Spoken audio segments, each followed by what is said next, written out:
It's a new year with plenty of new teams and plenty of news. But the COVID-19 pandemic is still with us, and so are the masks, spectator-free DSPs, and all the protocols necessary to safely host an event such as the Mpumalanga 400. But other than that, there was plenty to cheer about when the SACCS got back to action a few weeks ago. All the slip-sliding action is brought to you by Toyota Gazoo, Ford, Pirelli, and new sponsors, Euro. When the 2020 SACCS season got underway, COVID-19 was nothing more than a headline from China. Fast forward to the 2021 event, and everyone was wearing masks, screened, sanitized, and used to living with the virus that has played such a major part in our lives for the last 12 months. But at least we're back racing, and excited to be back in Dahlstrom for the start of the 2021 season. There was plenty of news in the paddock this time around, with everything from new teams to new pairings, but possibly the biggest news was the signing of a new sponsor. Very exciting stuff to have a new sponsor, international sponsor, in the form of Euro, a big lubricant manufacturer from the Netherlands. They've been in business for over 40 years. And I think it's testament to the fact that we run a great series. I think this series is probably one of the best cross-country series in the world at the moment. With the finances in place, all eyes could turn to the teams who made the journey to Dahlstrom for round one of the new season. Defending champions Toyota Gazoo Racing were there to defend their honour, but without Henk Ladergen, who was still on the mend after surgery to repair his shoulder following his crash at the Dakar in January. So we got multiple rally champion Guy Bottrell from the Toyota stable. We've already done a test and a test rally in Barbaspan, and Guy's partnered with Brett, so they've shown great potential. The Toyotas would be facing stiff competition from the blue corner, with Ford finally rolling out their new Class FIA cars in the hands of Lance and Gareth Woolridge. Team principal Neil Woolridge was cautiously optimistic about their chances. We're very excited with the new car. It's really performing well. We've done quite a lot of testing. As I say, it would have been nice to do some more, but we're very happy with the performance. As with any new project, it's going to take a bit of time. The Redline Motorsport team was also well represented, with a number of well-known faces as well as some new ones joining the fray in Dahlstrom. It's a new year. Dahlstrom's always tough. It's always tough. It's always wet. It's always technical, and we know the finishing ratios are not great here. So there's a lot of work ahead of the guys this week. In terms of the individual championships, the two main players in the open wheel categories were also there to defend their titles. Tim Howes walked away with the crown in 2020 and was back in action, albeit in a new set of wheels. Yeah, really looking forward to it. I'm very thankful to everyone who's helped me get here because it's been tough. So thanks to all the sponsors, and I'm very happy to be here. And finally, the man who upset the mustard apple cart, Nico Durant, was ready to take the fight to the rest of the highly competitive Class G field. Oh, well, it was long COVID season, but I think this year will be good. So, plenty to look forward to in Dahlstrom, where the 2021 championship got underway on the 26th of March. And as ever, the SACCS gave back to the community surrounding the area of the race, with the now traditional handover of school shoes, supported in Dahlstrom by Smart Step School Shoes. And then, with all the pre-race formalities taken care of, it was time for the talking to stop and the racing to finally get underway. The Mpumalanga 400 was again supported by the lads from Malalan Toyota, who have turned this into a home race of sorts. This year around, the race featured an innovative format, with the Pirelli qualifying race taking place on the Friday morning of the race, followed by the first of 3 racing loops later in the day.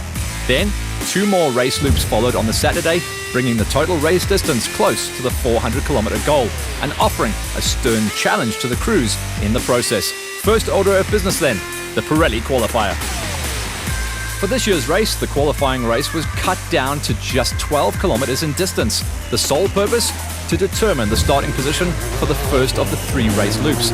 As such, though, the crews had no choice but to go hell for leather from the get-go, or face an uphill battle from further down the order.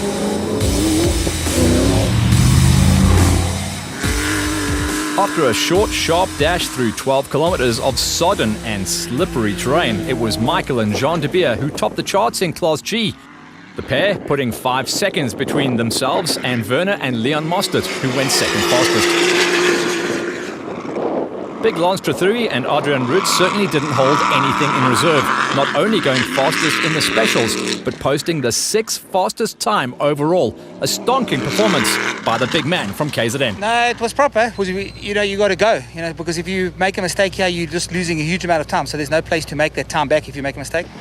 Onto the production category, where the Malalan Tota lads showed that their 5th play still had what it takes. Brothers Johan and Werner Horn went 3rd fastest and outqualified their nearest Class T rivals by a massive 27 seconds. No, surprisingly we had a good run. We had actually a good time. And finally, pure joy in the Ford Castrol cross-country team's camp as Lance Woolridge and Alvin Vonk put their brand new Ford Racing Ranger on pole despite the damp conditions. They pipped arch rivals Tota Gazoo Racing SA's Janelle de Villiers and Dennis Murphy by 5 seconds. Can't really read too much in it and don't know if we've done ourselves a favour or not by going to open the route now, but luckily today's not too long. Let's take a look at the standings after the Pirelli qualifying race. Woolridge and Vonk were on top of the pops in Class FIA. Class T saw the Horns at the top of the pile, followed by Henny de Klerk and Werner Weiss in 2nd place. Over in the special vehicles, Trathui and Roots were in a league of their own. And finally, the De Beers had the upper hand in Class G with the Mostards in 2nd. At this point, the race would usually wind down for the day as the crews prepared for the Saturday's loops. But in Dahlstrom, things worked slightly differently. And just a few hours after the qualifier, it was time to tackle the first of the race's 3 competitive loops.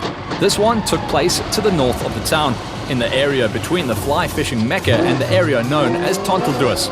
At 100 kilometers in length, it would offer the longest loop of the race, but it certainly played a key role in the outcome. At the head of the field, the new Ford Ranger of Lance Woolridge found the going tough, having to open up the route in the wet and slippery conditions. The pair powered through the 100-kilometer stage, but lost nearly 3 minutes despite their best efforts. We were okay through the first half, and then the second half got to a lot of cut grass in the mountains and that, so we battled a bit there. They had TGRSA's Guy Bottrell and Brett Cummings ahead of them. The Italian pulling out all the stops to leapfrog all the way from 11th after qualifying to 2nd in the overall standings, just about a minute ahead of the chasing Ford. I did, that was phenomenal. The first half of the loop we didn't have any GPS, so we were driving by sight and the little notes that we have in off-road, so that was quite an eye-opener. But the pick of the bunch was Brian Baragwanath and Tay Perry, who brought their fire-breathing CR6 through the stage in the fastest time, besting Bottrell and Cummings by 50 seconds to go to bed as the overnight leaders. These rolling hills, it's a roller coaster of a ride, but you're sort of in a minefield waiting to hit some rocks. The opening loop was also good for Gareth Woolridge and Boyd Dreyer in the 2nd of the new Ford Racing Rangers. The pair went 4th fastest and were right there in the thick of it. The same couldn't be said for De Villiers and Murphy, however, as they lost power steering just 20 kilometers into the loop and went tumbling down the order. At the same time, TGRSA's Shamir Variawa, partnered with Donnie Stassen for this race, had a hairy moment when they hit a rock hidden in a muddy rut. The Hilux shot skywards, but landed on all 4s. It was a massive impact that injured Variawa, who had to take it easy for the rest of the loop. The Horn brothers were clearly enjoying their outing on their home race, and the pair left many crews in much newer and more expensive cars in their dust on the opening loop. Their Class T Toyota Hilux might be in its 11th year of racing, but that didn't seem to hold them back at all as they went fastest in their class yet again. Vos Prinsloo and Andre Vermeulen were still the next best Class T crew, but they lost a further 2 minutes to the Flying Horns in the opening loop. Still, there was a lot of racing still to come. Prinsloo had a small buffer over Christo Rose, who was still in 3rd place in the Class Ts. The battle in the Class Gs raged as fierce as ever, with the Mostards back in the lead of the race after loop number 1, a position they are most familiar with. That first 30 Ks, I tell you, I was shouting in the car. It was just so much fun in this car. They had youngsters Ken Rutherford and Cabello Makinyani on their tail in 2nd place. The pair were not only quick during the opening loop, but were also pleased to bring on a new sponsor to the sport in 2021. I did start off quite shaky, very nervous at first, but as we got into it, the route got better and better. Very enjoyable. We've been involved in cycling. We support the Lions cricket team, and now getting involved in racing. It's really about supporting the youth. And in Class A, Trathui and Roots continued to pummel the competition. The big man continued his relentless assault on the route, posting the fastest time yet again. Even so, Price Moore and Braithwaite were on a charge of their own and had moved into second place 1 minute 12 seconds behind the leaders, so they were still very much in touch. Third place in Class A belonged to Clint Gibson and Alaric Smith, who were nearly 8 minutes behind Price Moore at the end of day one. As for defending champion Tim Howes and Don Thompson, things didn't quite go to plan. The pair suffered a broken rear spring early in the loop before drive shaft problems further curtailed their progress. They ended the day nearly an hour behind and well out of contention. Let's take a look at the full standings after the qualifying race and opening loop of the Mpumalanga 400. Baragwanath and Perry were in the overall lead, as well as that of Class FIA, with Bottrell and Cummings in second. Woolridge and Vonk had now slipped down to third. In Class T, the Horns held steady at the top, with Prinsloo and Vermeulen in second and Rose and Olivier taking third. Class G saw the Mostards as leaders at the end of day number one, whilst Rutherford and Makanyani were in second, with Bradbury and Buertus taking third. Finally, Trethuri and Rurt stayed ahead in the specials, with Pricemore and Braithwaite in second, well ahead of Gibson and Smith in third. And that wrapped up day one of the Mpumalanga 400, round one of the 2021 SACCS. Join us again shortly as we bring you all the action from the remaining race loops, which took place on the Saturday of the race weekend. Welcome back to Dahlstrom, where the weather was still a little cold with lots of moisture in the air following the welcome rain in the period leading up to the race. The new racing format saw some racing take place the day before, but the bulk of the action was all planned for this day, with 3 separate loops on the cards. As race leaders following the action from the day before, the honours of opening up the road belonged to Brian Baragwanath and Tay Perry in their Century Racing CR6. 2 minutes later, it was cross-country rookie Guy Bottrell's turn to drop the clutch in the factory Toyota Gazoo Racing Hilux, with Brett Cummings reading the notes. There was much excitement and anticipation around the 2 fresh-out-the-box petrol turbo-powered Ford Castrol cross-country racing Rangers in the hands of the Woolridge brothers. Lance and co-driver Alvin Vonk were off first, followed by younger brother Gareth, with Boyd Dreyer doing the navigation duties.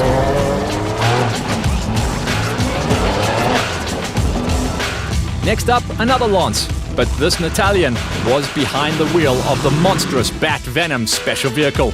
We're of course talking of former Class A champions Lance Trethuri and Adrian Rutz, who were closely followed by the first of the Class T runners in the form of the Horn brothers, Johan and Werner from Malalang. Let's start with the several battles that were raging in the popular and still growing Class G for so-called side-by-side vehicles. The list of teams that were forced to retire quite early on included promising 18-year-olds Kent Rutherford and Cabello Makanyani, who started the day's action from a fine second position, as well as Simon Murray and Akim Bergman, to name just a few. When the times were added after the first loop of Saturday morning, it was brothers Michael and Jean de Beer who reached the DSP in 5th position. The current 4th place belonged to defending Class G champions Nico Durant and J.G. Claassen, a mere 49 seconds up the road. There was some daylight between Durant in 4th and the provisional podium placings. Currently 3rd place belonged to the Lani brothers of Cecil and Eladis, who had a lead of more than 6 minutes over the chasing pack. They were in turn around 13 minutes behind the pairing of Dean Bradbury and Timmy Buertus, who held 2nd position at this crucial part of the race. Which meant that class stalwarts and former champions Werner and Leon Mostert were once again showing their pace at the front of the field with a lead of 3 minutes after nearly 4 hours worth of racing so far. But now, you know, coming up in the numbers and the low numbers, I'm so keen to try and push, but I know I mustn't because I need to get this car to the finish today. I have to get it to the finish. If you want dust, or in this case mud, coupled with thunder and unlimited amounts of power, then you need look no further than at the Mad Maxes of Class A in the special vehicle category. Defending Class A champion Tim Howes, now with Don Thompson as the navigator, failed to finish the first loop, whilst the winners of this race back in 2020, Clint Gibson and Alaric Smith, were forced to retire early on the Saturday morning due to a broken side shaft and other mechanical issues. Cross-country stalwarts John Thompson and Marisa Matten didn't make it much further as they too were forced to throw in the towel. The culprit? A broken gearbox. There was havoc throughout the field, with the first few kilometres on the day also claiming Trace Price-Moore and Bula Buertas, pretty much decimating the entire Class A's. Except for this one, the big Bat Venom driven by big Lance Trathui and the somewhat smaller Adrian Rutz. The Italian is a former champion and knows a thing or two about manhandling this machine, which is exactly what he did. Not only did he dominate the category, but he mixed it up with the four-wheel drive cars in the other categories to finish the first of Saturday's racing loops in an amazing third position overall. I'm tough to be where we are. It was hard work. There's lots and lots of water, and it's very, very slippery, and the surface is changing all the time. And on to the tin tops, or production class vehicles as we know them. So let's start with Class T, where Mpumalanga locals and brothers Johan and Werner Horn had their work cut out in an attempt to keep their aging Mpumalanga Toyota Hilux ahead of the chasing pack that consisted of no less than 4 Neil Woolridge Motorsport Ford Rangers. Malcolm Koch and son Franz were pushing hard to make up for the time lost in qualifying the day before, but managed to move ahead of the similar Ford Ranger of class newcomers Christo Rose and Arno Olafir. Popular driver Vos Prinsloo and the experienced navigator Andre Vermeulen were doing a great job of comfortably hanging on to second place in the class when a problem with their steering rack forced them to the sidelines. The result was more than an hour in lost time. Meanwhile, the Horn brothers could care less about the Class T battle as they were fighting it out at the very front of the field. A remarkable achievement considering their Class T Hilux, or Gifpeel as it is now affectionately known, belongs in a museum. Well, that's according to Werner anyway. Either way, the Mpumalanga Toyota crew reached the DSP with a massive Class T lead, but in second overall for all the cars. But yeah, I think everybody's battling. It's not easy out there, you know, it is slippery. But yeah, I think we just be cautious and get it to the end. That brings us to Class FIA, the place where you will find a string of Dakar specification racing cars. Someone who has been to Dakar many times is Janelle de Villiers and co-driver Dennis Murphy. De Villiers lost loads of time on Friday due to broken power steering, but went fastest of all in the morning loop. Yet, it was only good enough to climb up into 9th position, as there was still a gap of around 4 minutes between himself and the Motonetics KEC Racing Renault Duster of Johan van Staden and his son Sean. Mark Corbett and Rodney Burke in their Century Racing CR6 started the day in 6th place, but had to surrender that position to the Toyota Gazoo Racing SA Hilux of Shamir Variawa and Donnie Stassen, who showed great pace despite still being injured from the day before. I've got to maneuver my body just to not to add pressure on the back while we hit something. Variawa also managed to move ahead of the very fast Redline Motorsport duo of Ernst Roberts and Henry Kerner. Some say Roberts is a gentleman racer, but we can tell you that the businessman is much more than that, as he completed this section of the race with the 5th fastest time in Class FIA. At the very front of the field, we had the talented pairing of Brian Baragwanath and Tay Perry in the CR6 and the cross-country debutant in the form of multiple rally champion Guy Bottrell, with Brett Cummings in the hot seat. These two cars started the day 1st and 2nd on the road, but they had serious company in the form of the 2 new Ford Rangers, driven by brothers Lance and Gareth Woolridge. And this is how it panned out. As the first car on it, Baragwanath had difficulty in finding the road. This cost him valuable time.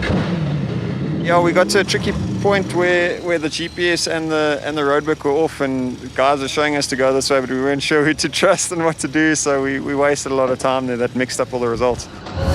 Bottrell, on the other hand, took to this new sport like a duck to water, and halfway through the morning's loop found himself in the overall lead of a national cross-country race. But shortly after, he too lost the plot and wrong-slotted in the forest, dropping out of the lead and down the order. In the forest, we seem to be having GPS problems. We weren't getting any signal through to the GPS. Meanwhile, younger Woolridge, brother Gareth, was having a clean run from behind the wheel of the new Ranger and running near the front of the field until this happened. This is navigator Boyd Dreyer with his recollection of the incident. The instructions were quite busy, and I was going, and all of a sudden I was flipping about 50 meters late on a 90 left, and we managed to get straight line between 2 trees, and then Gareth couldn't see the one tree parked right there through the A pillar, and we smashed into it, unfortunately. Nevertheless, the car made it out of the woods and Woolridge reached the DSP in a fine 4th place overall. But an even finer first place was beckoning for older brother Lance and co-driver Alvin Vonk. Woolridge was pushing hard as always and survived a few scary moments along the way. When they reached the DSP in Dahlstrom for a quick break, the stopwatch revealed that the new Ranger had an overall race lead of 1 minute and 34 seconds. Then we had a puncture in the last 25 Ks as well, so not a smooth run, but car's all here in one piece and ready to go again. After a very quick break for both man and machine, the remaining crews had to head out for one last time, this time to tackle a combination of both the Tontelduis and Dahlstrom loops. Just more than 100 kilometers stood between the remaining crews and a finish, or even better, a victory. The earlier part of the race had already claimed a number of victims, so only a handful of Class G crews remained in the battle. When the mud and dust finally settled in Dahlstrom, Lani brothers, Cecil and Alardis, recorded a dream result by claiming the 3rd and final step on the podium, and that in their first ever race. What a story. Did this mean that the Mosterts cruised to yet another victory? Well, almost. The Skalkberger Motorsport Can-Am was the leading Class G car until mere kilometers from the end when it suffered suspension failure. The brothers limped home but had to settle for 2nd place in the end.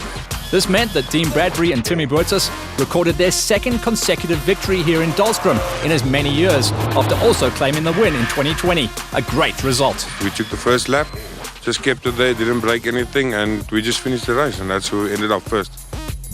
And how about this for a story? 2020 Special Vehicle champion Tim House took a huge time penalty after failing to finish the morning loop. But after his bat was fixed, the Class A crew fought back to complete the final loop and record a 2nd place finish. But Class A was all about these two. Lance Trathuri and Adrian Roots, the big man, completed a full house.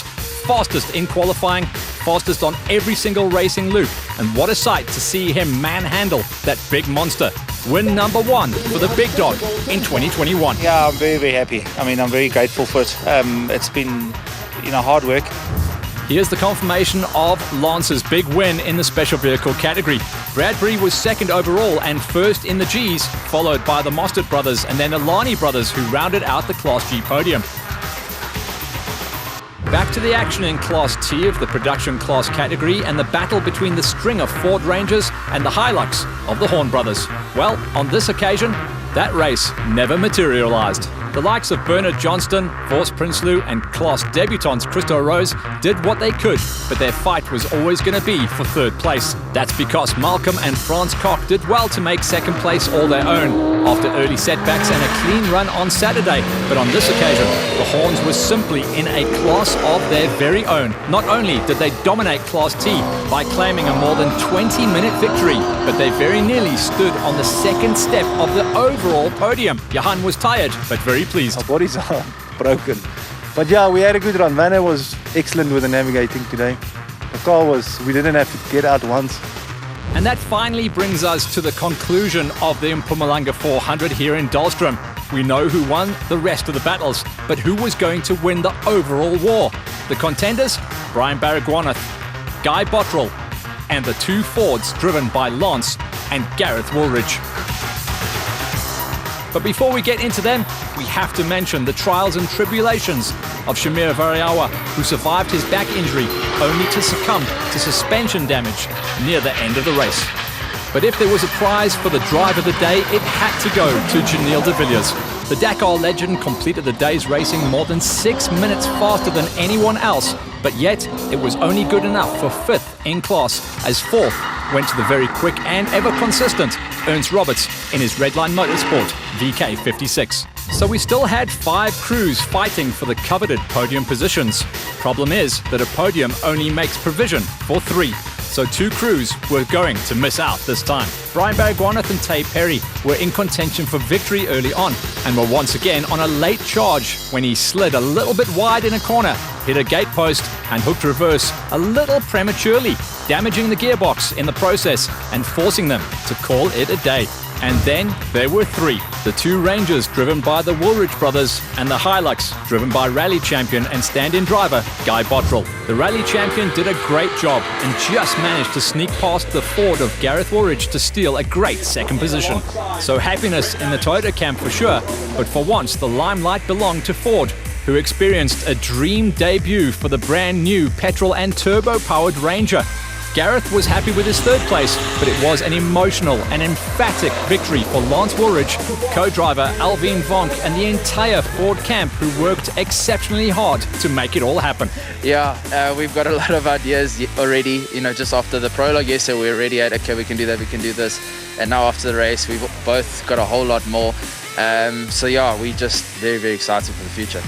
Here's the confirmation of how things stacked up in the production car category. A huge victory for Lance Woolridge and Bottrell, the Toyota, in the Ford Sandwich. An equally impressive victory and overall result for the Class T Hilux of Johan and Werner Horn, who kick off their title defense in style. Next up, the famous Sugar Belt 400. It takes place in the sugarcane fields around Easton in KZN, not far from the Ford team's home base, who will be eager to maintain their early season form, while Toyota will no doubt throw caution to the wind to return to their winning ways. All the slip sliding action was brought to you by Toyota Gazoo, Ford, Pirelli, and new sponsor, Ural.